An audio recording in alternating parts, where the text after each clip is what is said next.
The challenge of the respiratory examination is twofold.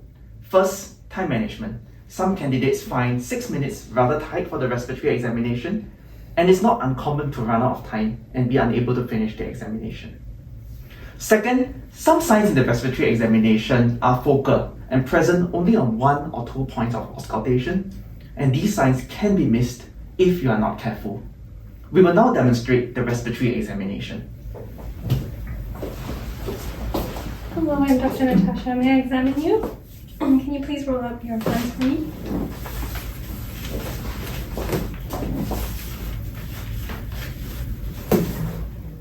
Inspection is critical in the respiratory examination. Many respiratory diagnoses review themselves at this stage. You need to be particularly attuned to the presence of any respiratory distress, the presence of any asymmetric chest expansion, which is better identified on inspection than on chest expansion. Finally, before you examine the patient, later in the examination when you draw closer, be particularly alert to the presence of any scars, not just thoracotomy or lobectomy scars, but also the presence of smaller scars, such as those of VAD surgery, or previous biopsies, or previous chest tubes, which the examiners do expect candidates to identify. Can you take a deep breath in and out? Thank you. Can you lift your hands up and cup your wrist back? Okay. Just relax them down. And now turn them over for me. The presence of clubbing, peripheral cyanosis, and stigmata of rheumatologic disease in the hands are important signs that you do not want to miss at this stage. Relax your hands.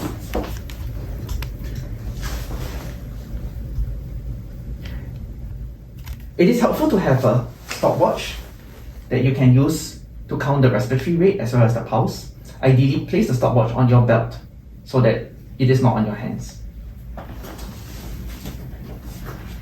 Would you be able to remove your glasses and just pull one eyelid down? Okay, thank you. And you can remove your mask. And I'll have a look in your mouth. Can you lift your tongue up?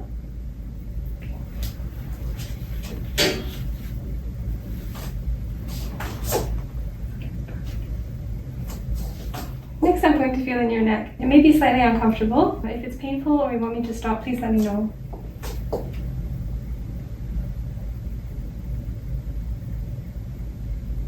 Okay.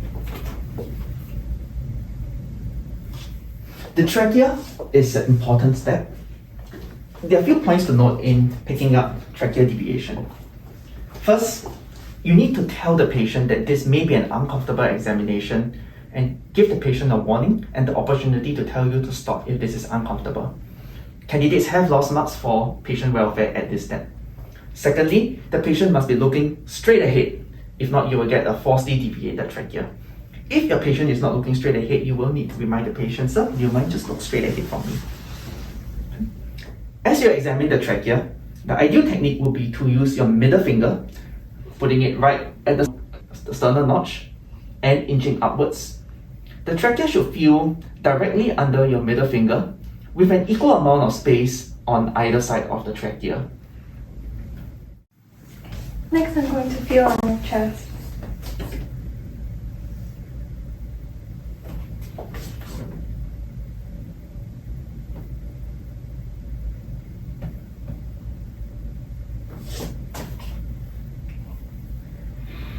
Can you take a deep breath in?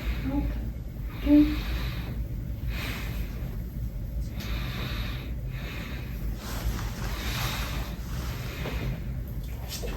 Take the opportunity to have another look at the chest for any scars as you come closer to the patient.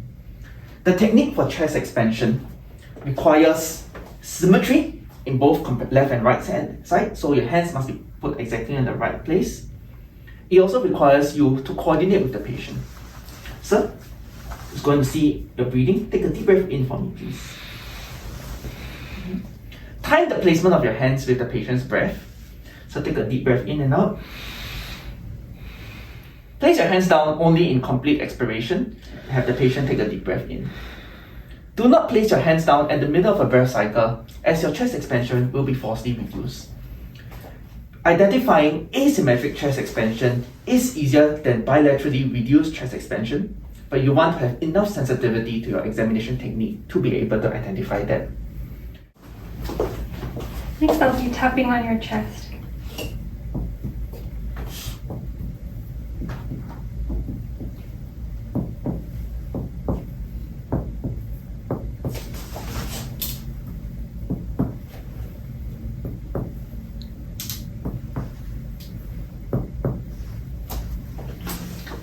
Percussion in the respiratory examination is another of the time-honored steps that examiners use to decide whether you are a candidate who has practice enough. Some candidates struggle with producing an adequately loud percussion note that examiners can hear. The trick in this case is to ensure that not your percussing finger but your non-percussing finger is placed tightly and tautly on the chest, and then you percuss. Often, if you are unable to produce an adequate sound, the problem is that the non-percussing finger is not placed tightly enough on the chest.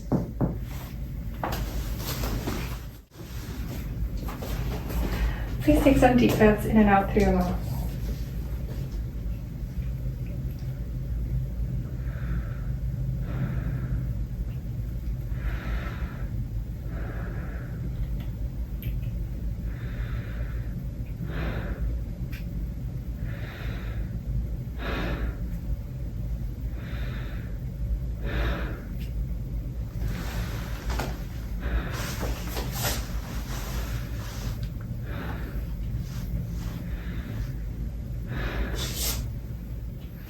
Auscultate at least 3 to 4 points anteriorly and at 2 points in the axilla.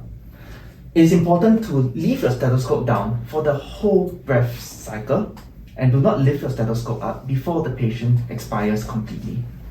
If you identify any abnormality, you may wish to spend a little longer at that spot, but generally there isn't too much time to spend very long at each spot when auscultating.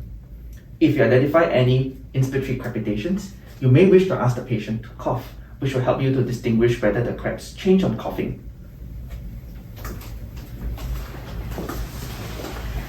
Please say 99 when the stethoscope touches your chest. 99, 99, 99, 99, 99, 99, 99, 99, 99, 99.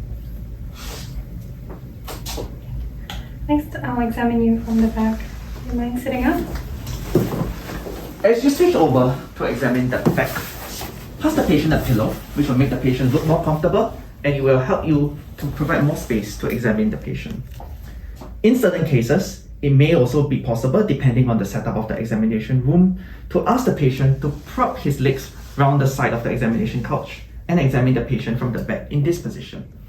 If this is not possible, depending on the exam room setup, you may have to examine the patient sitting as far forward as possible. In certain cases, if the trachea is central, and clinically you suspect that this is a case of interstitial fibrosis or bronchiectasis that affects the lower lobes, you may wish to examine the back first before examining the front.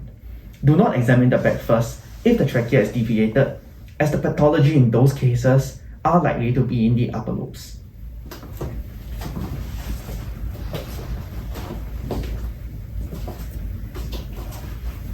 Some deep breaths in and out for me.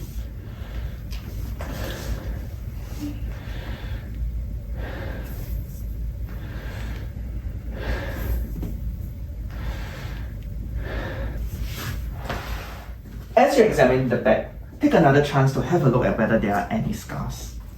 Do chest expansion at 3 positions at the back. The first position typically will be in the upper chest, and what you want to capture is the upward movement. So take a deep breath out.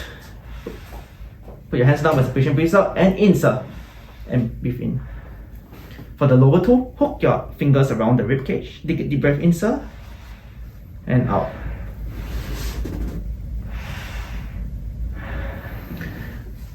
The next step will be percussion of the chest. As you percuss, ensure that you percuss inferiorly enough. The lungs do not end at the base of the scapula, they actually go quite a fair bit down below that. I'm going to tap on your chest.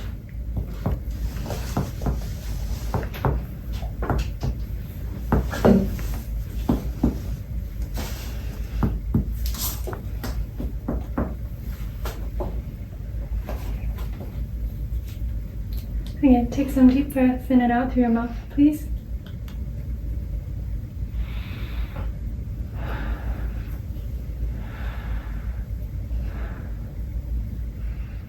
Again, ensure that you auscultate inferiorly enough, particularly if your examination had been relatively normal up to this point.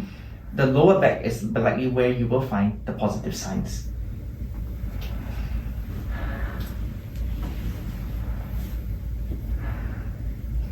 Let's say 99 when the stethoscope touches your chest. 99, 99, 99, 99, 99, 99, 99, 99. Next, I'll have a feel of the glands in your neck.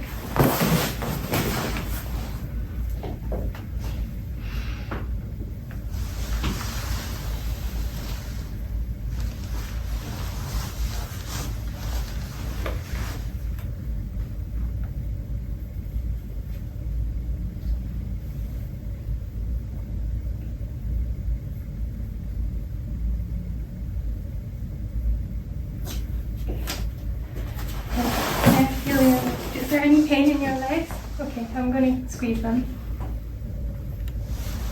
Okay, thank you for letting me examine you.